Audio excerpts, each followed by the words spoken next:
tarde. Estamos de volta com mais um livro aqui sobre a lista de leitura obrigatória da UEL. O livro da vez é o Niquete, da escritora moçambicana Paulina Tiziane. Estão comigo Amanda, professora de literatura do Colégio PGD, também os convidados aqui, nossos membros queridos do podcast, professora Viviane, Davi Iqueda, Luiz Felcar, Maria Clara, Rebeca, Gabriel Carraro, Luiz, Pedro Rúlio, que está se escondendo, mas está aqui, Ana de Castro, vai falar Aninha, Ana de Castro, Lara, Gabi e Elisa. E vamos lá então discutir sobre o Niquete. Bom, vou começar fazendo um panorama geral de novo, tá? Da escritora e da obra, e aí já vou passar a palavra para o pessoal que está aqui comigo para a gente debater sobre esse livro. Vamos lá. Então, o Niquete, ele é uma obra que não é brasileira e que não é portuguesa, é uma obra de literatura africana de língua portuguesa. Esse movimento da universidade é muito importante, porque muitas vezes o aluno estuda na escola literatura de Portugal, literatura do Brasil, e pouco, às vezes, infelizmente, nada é falado sobre literatura africana de língua portuguesa. Nós sabemos isso, que existem países africanos que falam português, foram colonizados por Portugal, que é o caso de Angola, Moçambique, Guiné-Bissau, São Tomé e Príncipe, e são regiões que têm ali uma literatura muito interessante e que fala também do próprio processo de colonização, que a gente sabe que foi longo, um processo que termina em 1974, com a Revolução dos Cravos, e que teve muitas consequências na vida dessa população. Então é uma literatura que é escrita em português e que faz todo sentido ser cobradas em provas, como o vestibular, como o Enem, e a tendência é só aumentar, certo? Então vamos lá. A Paulina Tiziane é uma escritora viva, nascida no ano de 1955 e que tem uma trajetória muito política, tá? Então, a Paulina Tiziane, ela participou da Frelimo. Frelimo era a Frente de Liberação de Moçambique. Então, durante os anos ali finais da ditadura, do salazarismo, que Moçambique ainda era colônia, foi organizada a Frelimo, que era uma frente que buscava a independência, que buscava a libertação do jugo português. A Paulina Tiziane participou diretamente nessa frente, o que mostra esse engajamento político em relação à emancipação de Moçambique e também em relação à emancipação feminina. Então, na literatura da Paulina Tiziane aparece, é claro, a questão da colonização, a questão de raça, ela é uma escritora negra, mas também o recorte de gênero, então, sobre a questão das mulheres. E isso é bastante sensível em Niquete, que é a obra que a gente vai falar hoje. Paulina Tiziane é conhecida como a primeira mulher a publicar um romance em Moçambique, é premiada, ganhou o prêmio Camões, ganhou o prêmio José Caveirinha e explora uma série de temas, entre eles, então, só para reforçar, o protagonismo e a narração feminina e negros, e a reflexão social e crítica a respeito dos princípios, dos costumes patriarcais em Moçambique. E é nesse contexto que aparece o Niquete. Niquete, uma história de poligamia, é uma obra publicada em 2002 e que vai discutir justamente esse tema, o tema da poligamia e o do peso dos valores patriarcais em Moçambique. Alguém que tem um enredo aí mais fresquinho, o que acontece em Niquete, o que vocês lembram sobre a obra, personagens? Coloquem aí ideias, vamos começar a debater temas que vocês acham legais aí dentro da obra. Aquele silêncio constrangedor, mas logo alguém vai falar lá. Eles estão passando pro outro. Eles estão se olhando. Felcar ia falar. Ixi, Felcar foi intimado. Manda bala, Felcar. Ah, tá, sim. A história meio que se baseia na relação da Rami com o Vitor. Não, Tony. O Vitor é o outro. Tony é o cara de escordão. É o Tony, que é um polígamo, a parte principal, que tem várias esposas, só que a esposa principal dele é a Rami, que é a personagem principal. No livro ele é narrado sobre a ótica da Rami, então tem poucos que da influência no olhar dela.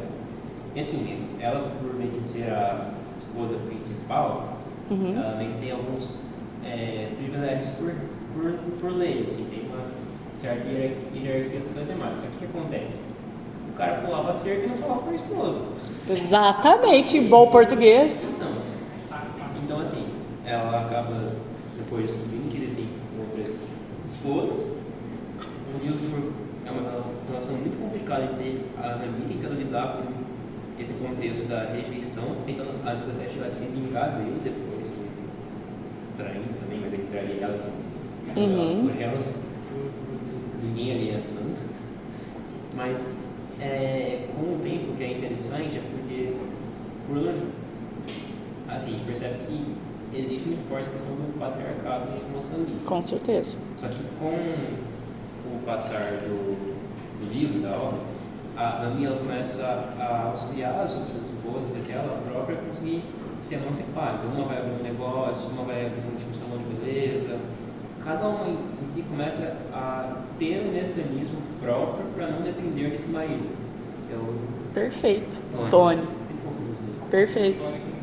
E, Excelente. Nossa, resumo de milhões. Parabéns. Pode falar, Maria. E também eu acho que é importante a questão da Rami, foi a primeira a ser apresentada, né? Ela reforçar que assim, ela veio do sul de Moçambique, se não me engano. Isso. Tem costumes de. Ela é do norte. Ela é do norte, e daí ela foi para um lugar onde os costumes eram diferentes delas, então ela foi para um lugar onde as meninas casavam Só mais confirmar isso. iniciavam a vida sexual mais cedo e esse tipo de coisa, então era um outro costume e ela foi para lá para passar a viver a realidade do marido, né? E daí depois descobre toda essa situação e daí que o Filcar falou de ter, aprender a lidar com isso e eventualmente a evolução dela no mundo da obra. Exato. Só uma pequena correção aqui, né, que eu acabei entendendo errado. A Rami, ela é do sul e aí algumas esposas são do norte. E aí isso é interessante porque vale a pena sempre olhar no mapa. Quem não conhece Moçambique, dá um Google aí, vê o mapa, tá? Moçambique é um país que ele é extenso, mas ele é bastante verticalizado. Então tem ali um norte bem marcado e um sul bem marcado, tá? Salva de as proporções, só para ajudar a imaginar, é mais ou menos o que rola com o Chile, é um país que é comprido, tá? Então a gente tem diferenças entre o norte e o sul. Segundo a obra, né, o que acontece é que as mulheres no sul, elas são ali exiladas no mundo, elas sofrem um peso maior do patriarcalismo. Então elas não têm tanto contato com a sexualidade, com o feminismo em si. E as mulheres do norte já são criadas de outra maneira, né? Então aparece realmente esse embate que a Maria estava comentando. Muito bom. Vou aproveitar o resumo do Luiz, então, para a gente situar um pouquinho melhor os nomes, tá? É importante ter clareza aí dos nomes, porque já aconteceu da UEL cobrar uma questão perguntando quem que é Rami, quem que é Luísa, quem é Vito, e eles são o que de quem? Discursiva, né? Então é importante aí a gente pensar um pouco nisso. Vamos lá.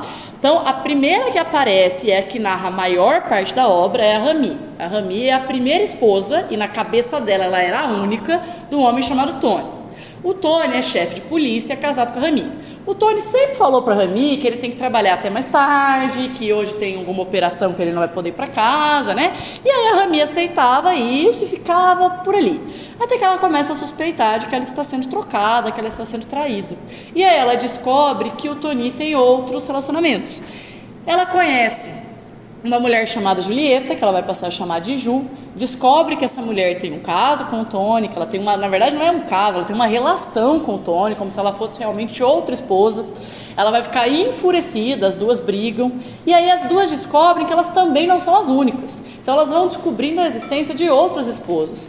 E aí o que a gente tem, o cenário que a gente tem é que aparecem como relacionamentos do Tony a Rami, que é a primeira esposa que foi levada ao altar, casada com ele, a Julieta, a Luísa, a Saluá e a Mauá. Então a gente tem essas esposas colocadas ali.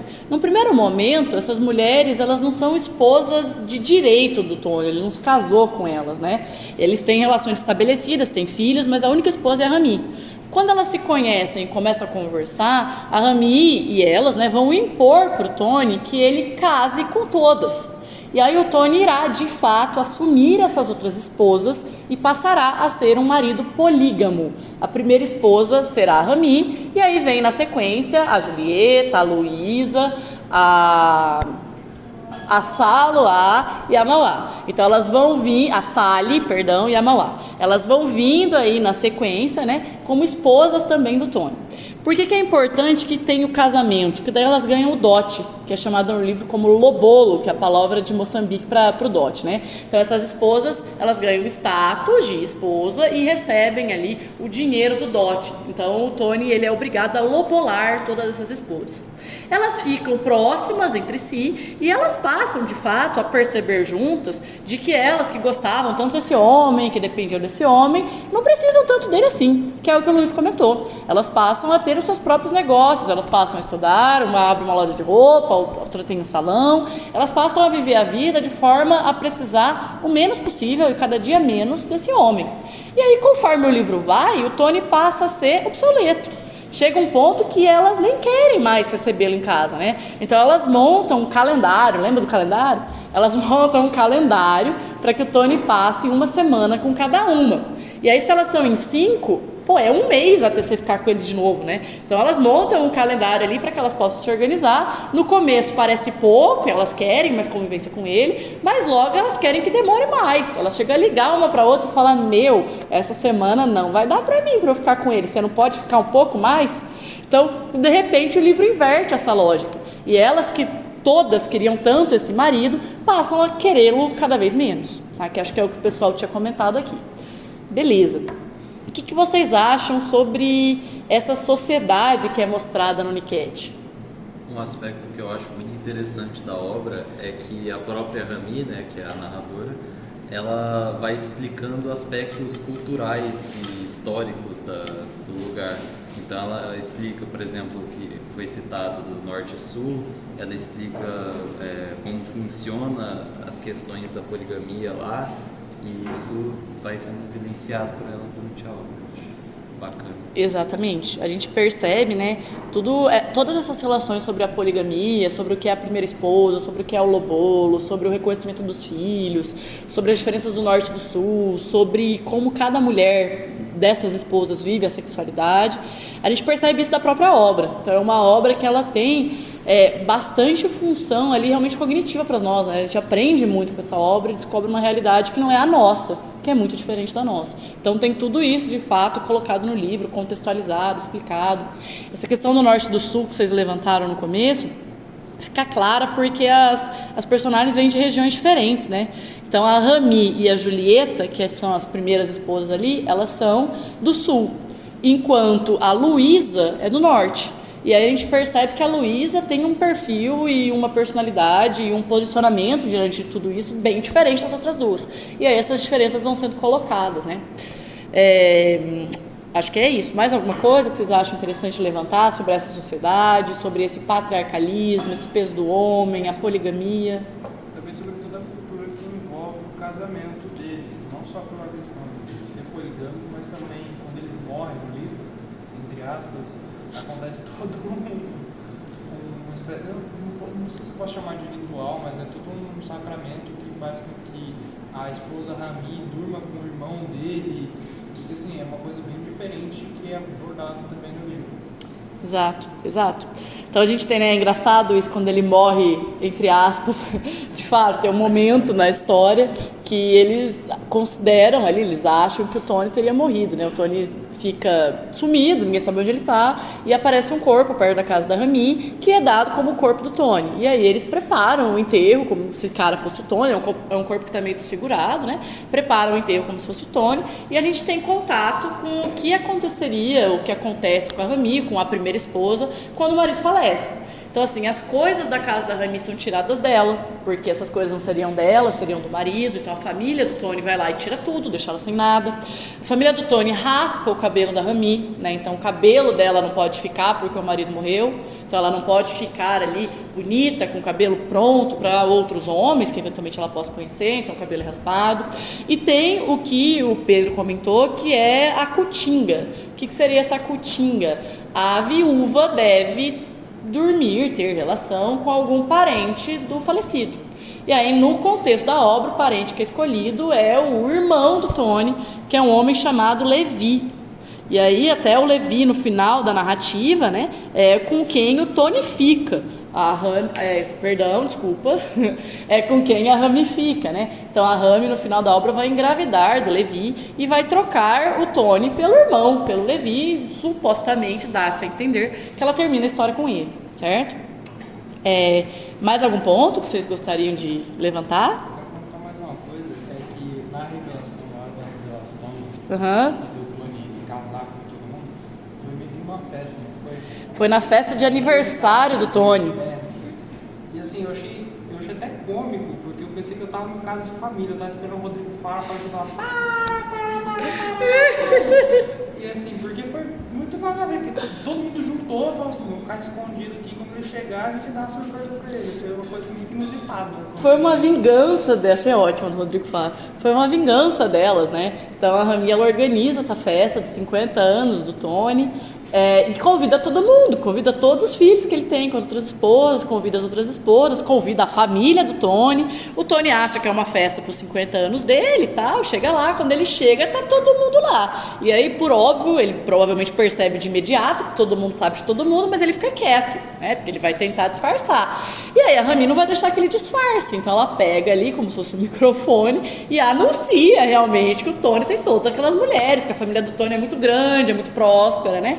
E aí o Tony ele é desmascarado na frente de tudo e de todos, e é a partir daí que ele vai ser obrigado a assumir realmente o casamento com todas. Diga lá, Maria. Essa morte dele, entre aspas, aconteceu basicamente, tipo, ele forjou a própria morte pra viajar, e as mulheres já estavam suspeitando que ele arranjou uma amante por conta própria, porque até isso elas estavam, tipo, tomando conta. E daí, Exato. era o que era conveniente pra elas, basicamente. E daí ele viaja com essa amante dele, e daí nesse meio tempo a Rami tem que passar por todo o ritual, e daí se apaixona pelo Levi, e daí quando ela engravida do Levi, daí quando o Tony volta dizendo, tipo, voltei, vamos viver só eu, você e a criança, ela fala, esse filho é teu. E daí também tem a relação da Luísa, do Vito e da Rami. Que eu acho que é importante ressaltar também que você falou que teve excursivas. Teve questão. E daí que a Luísa se apaixona pelo Vito, enquanto o Vito. E daí vendo a situação difícil da Rami de se identificar como alguém fora do casamento, como alguém além daquilo ali, da sociedade também, no lugar dela na sociedade, e fala, a gente pode ficar nós três aqui, e acaba que a Rami realmente recusa porque quer ficar muito com ele. Exato. Vale a pena, né? Você comentou dessa amante que o Tony arruma, né? O nome dela é Gabi. Ele viaja com ela para a França e não avisa as esposas, né? E quando eles fazem esse acordo da poligamia, existe um calendário, existem regras, e o Tony até poderia ter mais esposas, não tem muito limite para isso, até onde eu entendi, tá? E aí, só que a regra é a seguinte, as esposas têm que concordar com a nova esposa que vai entrar. E essa Gabi teria sido arrumada por fora pelo próprio Tony, que é o que você comentou.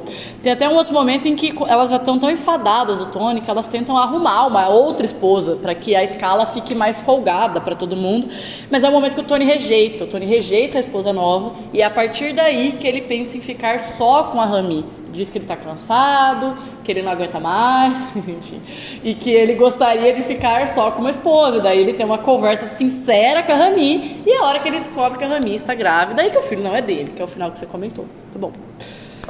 E aí, mais algo que eu não tenha passado? Vivi. O título, nossa, excelente, Niquete. Você lembra o que é Niquete? É a dança do amor que era realizada lá no norte. Eu não lembro pelo motivo. É isso. Acho que é isso. É isso, perfeito. É a dança do amor que está ligada à iniciação das mulheres do norte, né? Daí essa diferença que a gente já comentou, na vida amorosa, na vida sexual. Daí a Niquete seria a dança do amor, e é por isso que a obra tem esse nome. Muito bem lembrado, obrigada. Diga lá, Maria. A última coisa é que a gente falou ao longo de tudo que as mulheres eventualmente já começaram a se ajudar e a combinar entre elas qual seria o destino daquilo ali. Só que eu acho que para afirmar certinho com uma palavra, eu acho que além da reflexão sobre o próprio papel da mulher da sociedade moçambicana e de o homem, só o homem poder ser o centro de uma relação poligâmica, também vale mencionar a questão da sororidade, que tipo, isso fez, apesar de toda a situação que tinha tudo pra dar errado, porque o Tony tava ficando com um monte de gente, tinha tudo pra dar errado mesmo, mas aí elas acabaram se unindo, né, formando toda a rede que elas formaram ao longo do livro, e daí isso representa a sororidade, transformando elas, tipo, a relação delas para um lado positivo. Perfeito, é sororidade, é outra palavra que vem também, né, é questão de empoderamento, elas se perceberem não como rivais, mas como pessoas que podem se ajudar. Tanto que no começo elas se percebem como rivais, né, elas saem no tapa, a Julieta, e a Rami leva uma sova da Julieta.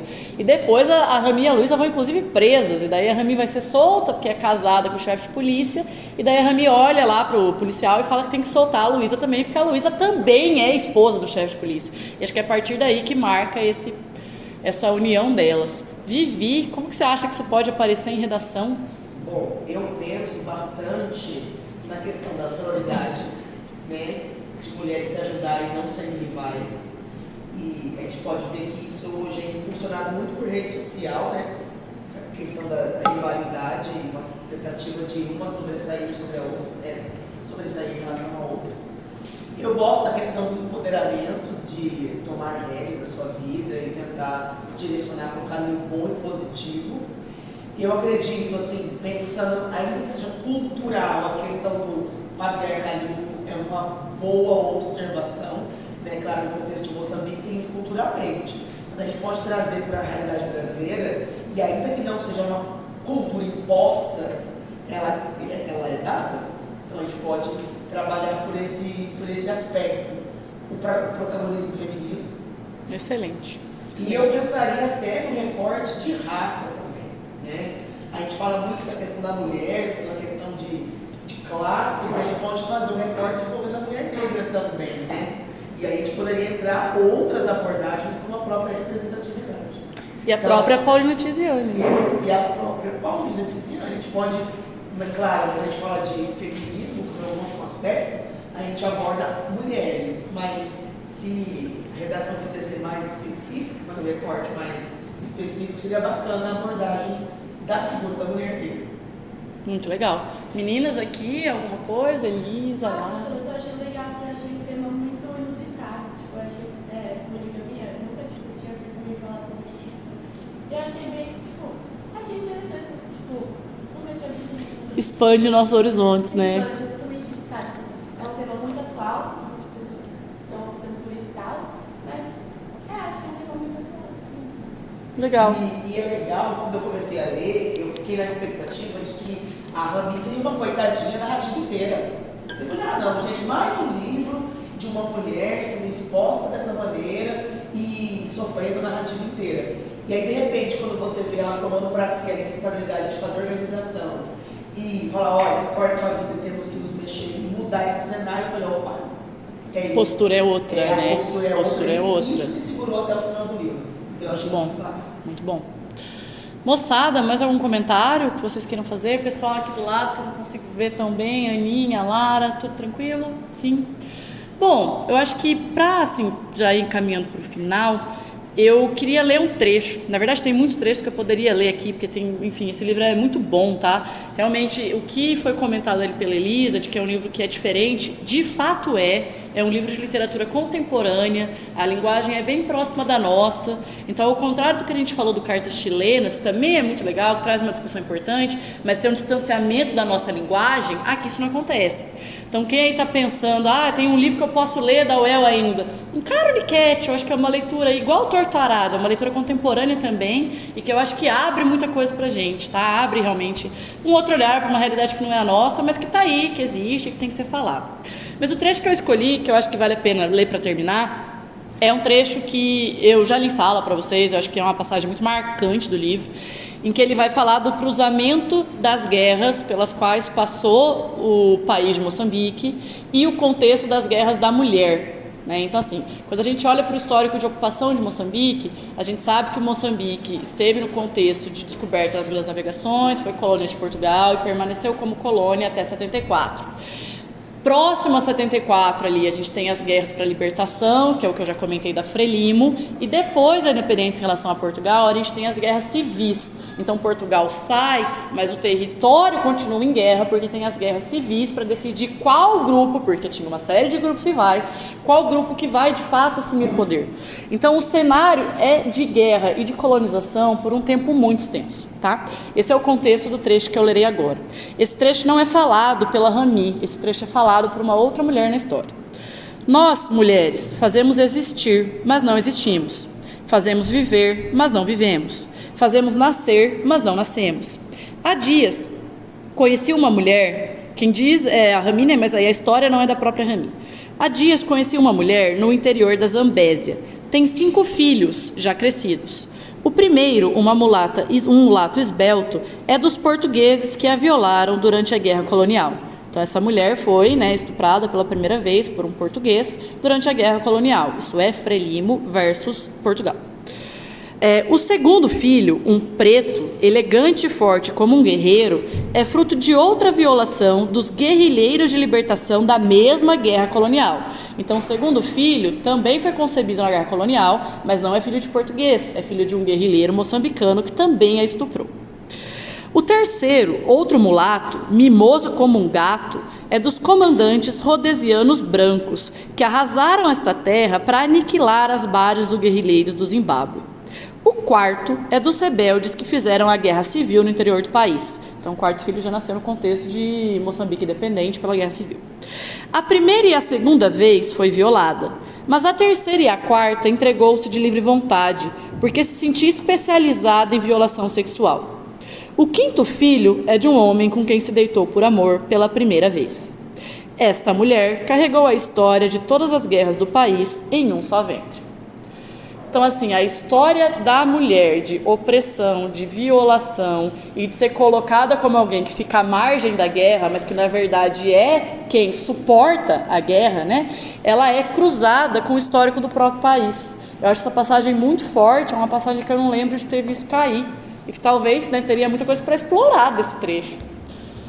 Nossa, verdade, é o próprio vocabulário. Exato. Mas é pesada essa parte, né? Essa mulher carregou a história de todas as guerras do país no ventre, em um só ventre. E aí lembra, né, o texto da Svetlana, que não é uma autora de língua portuguesa, mas tem uma obra chamada A Guerra Não Tem Rosto de Mulher, e que aí vai fazer uma análise de grandes guerras por quais passou a humanidade e de qual foi o papel deixado para a mulher, né, que muitas vezes não é mencionada, mas que teve participação e que sofreu com a guerra, tal qual os homens, né? Bom, moçada, acho que é isso sobre o Unicat. Não sei se alguém tem mais algum comentário final. Não? Agradeço, então, a todos vocês. Agradeço, então, novamente, né, ao colégio, à coordenação, à orientação, à equipe de marketing, à equipe de tecnologia, a quem ajudou a gente com as artes e a todos vocês que estão fazendo bonito, dando orgulho aqui para mim, para a Vivi, para o Deva, para o Lucas e para todos aqueles que escutam a gente. Parabéns, até a próxima. Até a próxima, pessoal. Tchau. Tchau, gente.